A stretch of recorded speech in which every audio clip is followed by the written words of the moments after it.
Hi, how's it going? In this video, I'm going to give you some insights into how to increase your motivation and drive. In my recent videos, I've covered what is NLP, finding your values, how to set a goal and commit. So in this video, let's take a more detailed look at how to increase your motivation and drive. We do this by doing a contrastive analysis, and we do it a number of ways. So let's start by exploring some areas where you may have been or still are highly motivated. So perhaps remember a time when you were single, you met someone to whom you were sexually attracted, and all you could do was think about this person. They occupied your thoughts. You were obsessed with this person. Then you got into a sexual relationship with them. The obsession continued, but then over a period of time, the energy settled down. The intensity is no longer there. So if the only reason you got together with that person was sex, then when the sexual desire cools, then you will find yourself losing interest and searching for another lover. However, if that person also fulfills other values, higher values, and even when the sexual desire cools down, you may find the relationship to be even more fulfilling than before. The same goes with the goals that you set for yourself. You need to structure the project in such a way that you sustain the interest and the drive. Now, some people seem to set goals based upon what others are doing. So if in your culture having a big house with a swimming pool and a Ferrari in the garage is important, then you may spend decades striving to buy these items with the associated lifestyle, only to find that soon after acquiring them, that you feel empty, because they were not important to you in the first place. What you did was to fulfill someone else's values. That's why I place so much importance on doing future selfie exercises and mapping out your own values. Because as you periodically look back on your goal setting, you'll come to gain an understanding of what is of real importance to you. And what we are after is congruence. So let's get down to the nitty-gritty of increasing motivation and drive. First off, make a list of all the blocks and obstacles in your life. What slows you down, blocks you, and gets you into that stuck mode? Perhaps you don't feel good about yourself. Perhaps you think you don't deserve to be a success. Or there might be a fear of what could happen if you were to become a success. Just think about what could happen if you were to become a success. And you might think, oh, wow, yeah, oh, that's cool, it's easy. Money and friends, and then it's like, oh, yeah. But you're going to attract a totally different group of people to you. And then the people in your life, maybe the poor people in your life, may feel resentful to use. So it's interesting. So anyway, so as you address and clear these blocks, you will find your motivation and drive increasing. So right now, just pause the video and make a list of all the things that slow you down, the things that block you, the negative thoughts that come to mind, the reasons why you can't be 100% motivated. Now, if you write your notes on big pieces of butcher's paper, then you can ask yourself questions about each of the blocks, and using questions, statements, commands, and then writing your notes on the butcher's paper, you should be able to make some progress and free yourself up. Keep in mind, I can help you to clear those blocks using NLP procedures. The next thing to do is a contrastive analysis. So think of something for which you have 100% motivation, or better still, think in terms of commitment. So think of something for which you are totally committed. It could be something like surfing, snowboarding, skateboarding, something that has a positive impact upon your life. Think of a particular maneuver or action that you take to which you are totally motivated. There's no hesitation. You just take action and do it. So what I do is to help you map out what we call submodality distinctions in the visual, auditory, and kinesthetic representational systems. We start by checking the visual submodalities.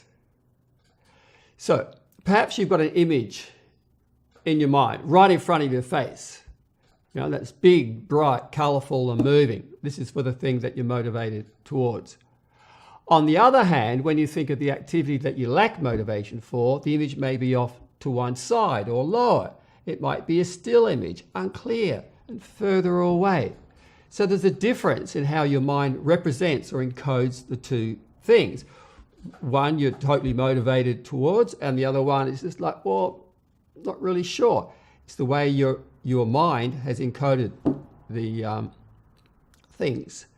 So after doing an ecology check, which is to make sure that it's okay to be totally motivated to go after your outcome, then what you do is you shift the location of the unmotivated image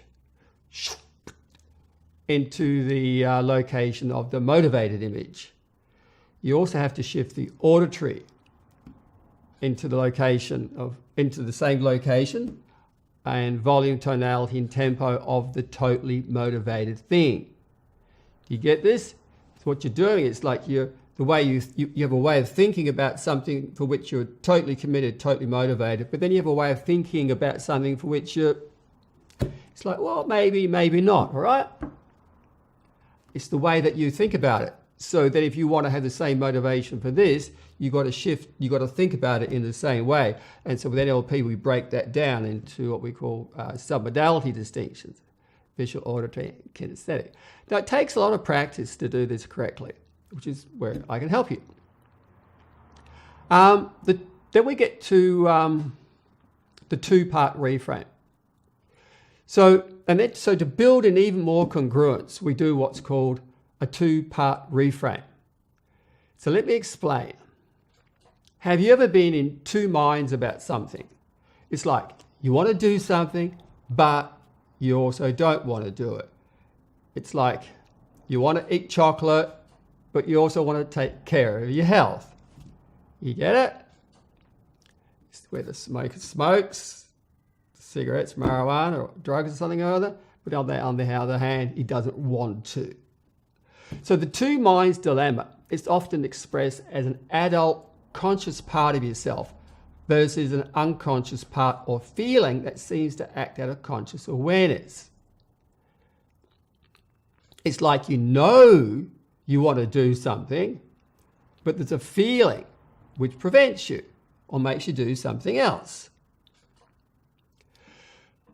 So what we do here is with the two-part reframe is we map out both parts of yourself. One part in one hand and the other part in the other hand.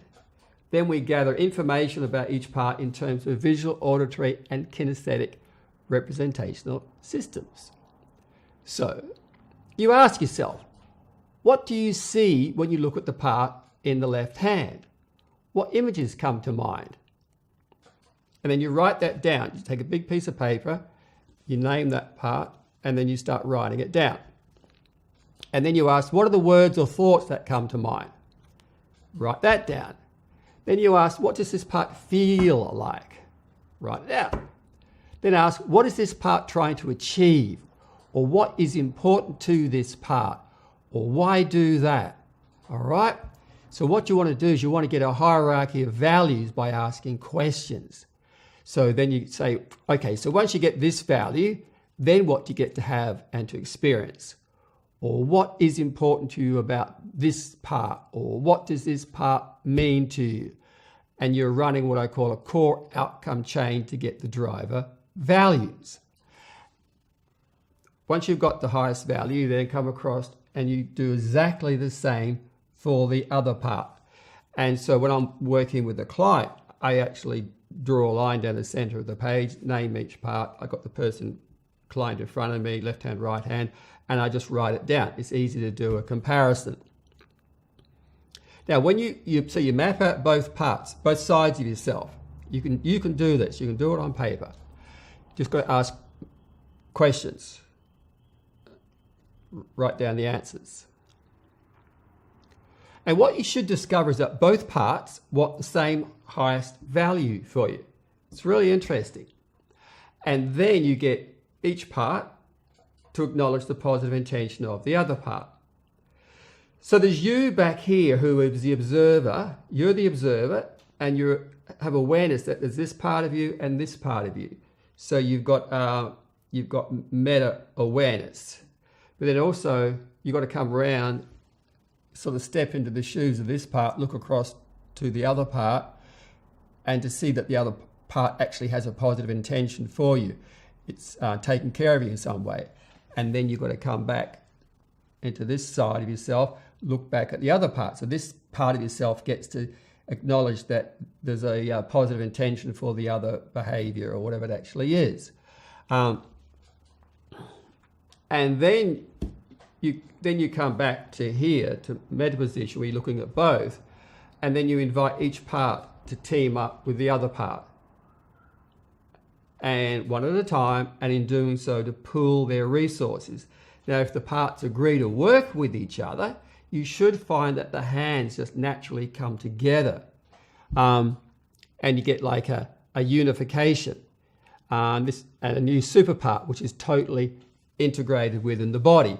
And because the way that the hands would sort of naturally come together, Richard Bandler called it the visual squash, because you might have an image for this part, but when they actually come together, slowly you'll find a new image forms, which represents the total resources of both parts.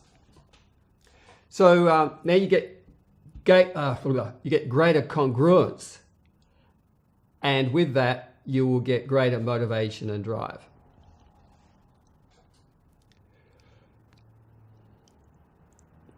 So I hope this information helps.